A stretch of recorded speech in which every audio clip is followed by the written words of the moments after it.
नमस्कार मित्रांनो, माझं नाव सतीश आणि आपण पाहता सतीश जाधव यूट्यूब चॅनल. मित्रांनो, आज आपण चर्चा करणार आहोत ते म्हणजे इंदापूर बायपासच्या बद्दलची. या व्हिडिओमध्ये तुम्हाला इंदापूर बायपासबद्दलची पूर्णपणे माहिती मिळणार आहे. तर चला तर जास्त वेळ न घालवता व्हिडिओला सुरुवात करूया. Indapur bypass. Indapur bypass start होतो तो म्हणजे अगदी इंदापूरच्या अलीकडेच. म्हणजे ज्या ठिकाणी इंदापूरच्या अलीकडची नदीचा ब्रिज आहे, तो ब्रिज क्रॉस केला की लगेचच इंदापूरचा बायपास स्टार्ट होतो आणि त्याचा एंड पॉइंट आहे म्हणजेच गोवा साइडचा एंड आहे, तो आहे जिथे इंदापूरच्या पुढे जो सीएनजी स्टेशन आहे त्याच्यापर्यंतचा.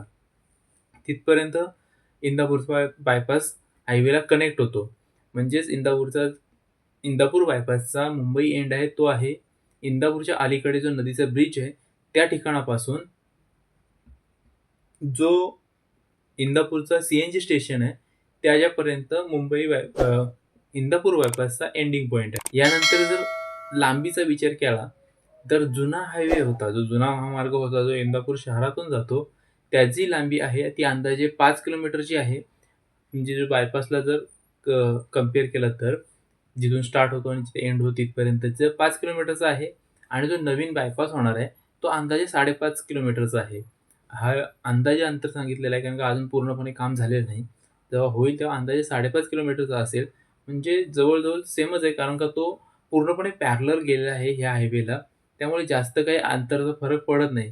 जे पूर्णपणे जवळ-जवळ सारखंच अंतर आहे. थोडंफार 500 मीटर वाढतं कारण का तो थोडा बाहेर जातो आणि परत जॉइंट होतो.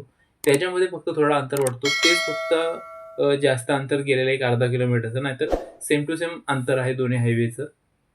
त्यानंतर तिसरी गोष्ट ती आहे म्हणजे या हायवेवरती म्हणजे जो बायपास बनलेला आहे, त्या बायपासवरती ब्रिज किती आहेत? तर पहिला ब्रिज बघायला गेलं तर पहिलाच ब्रिज लागतो तो म्हणजे रेल्वे क्रॉसिंगचा ब्रिज. त्यानंतर आहे तो एक अंडरपास आहे. अंडरपास नंतर पुढे जर गेलो, पुढे परत एकदा एक ब्रिज आहे, ज्याच्या खालून जे सर्व्हिस रोड आहे त्यासाठी जाण्यासाठी एक ब्रिज बांधलेला आहे मोठा. त्यानंतर परत एक रेल्वे क्रॉसिंगचं ब्रिज, त्यानंतर एक कॅनलचा ब्रिज आणि डायरेक्ट मग फायनली जॉइन होणार हायवेला.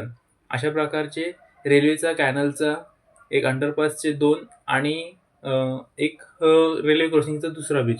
असे टोटल 5 ब्रिज आहेत आणि 5च्या 5ही ब्रिज मोठे आहेत. एक अंडरपास सोडलं तर अंडरपास एक थोडा छोटा आहे. बाकी सगळे ब्रिज मोठे-मोठे आहेत. तर असे 5 ब्रिज आहेत या इंदापूर बायपासला. भविष्यामध्ये इंदापूर बायपासच्या जो अ, आजूबाजूचा परिसर आहे, ते वस्ती वाढू शकते का?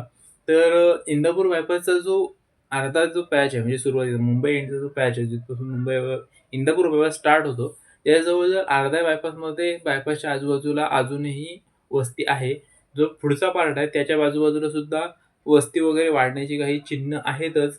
कारण का तो शहरी भागामध्येच येतो. इंदापूरचाच काहीसा भाग आहे.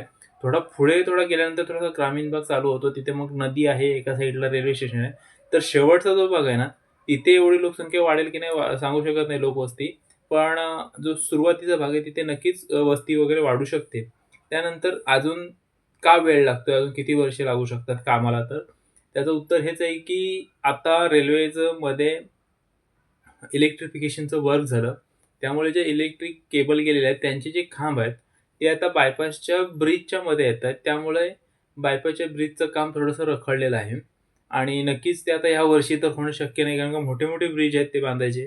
जे ब्रिज आता दोन्ही बांधायचे आहेत, मोठे-मोठे आहेत, म्हणजे जो रेल्वे क्रॉसिंगचे दोन्ही ब्रिज खूप मोठे-मोठे ब्रिज आहेत आणि ते लगेच ह्या वर्षी होईल असं वाटत नाही. अजून 1 किंवा 2 वर्ष जर झालंच लवकर काम, तर पुढच्या वर्षी नाहीतर अजून 2 वर्षसुद्धा त्या कामाला जाऊ शकतात.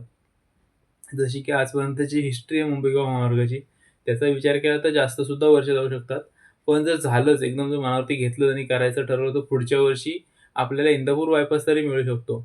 आणि इंदापूर बायपास असा आहे, की त्याचा छोटा-मोठा पार्ट चालू करून काहीच उपयोग होणार नाहीये, जोपर्यंत रेल्वेचे ब्रिज चालू होत नाही तोपर्यंत.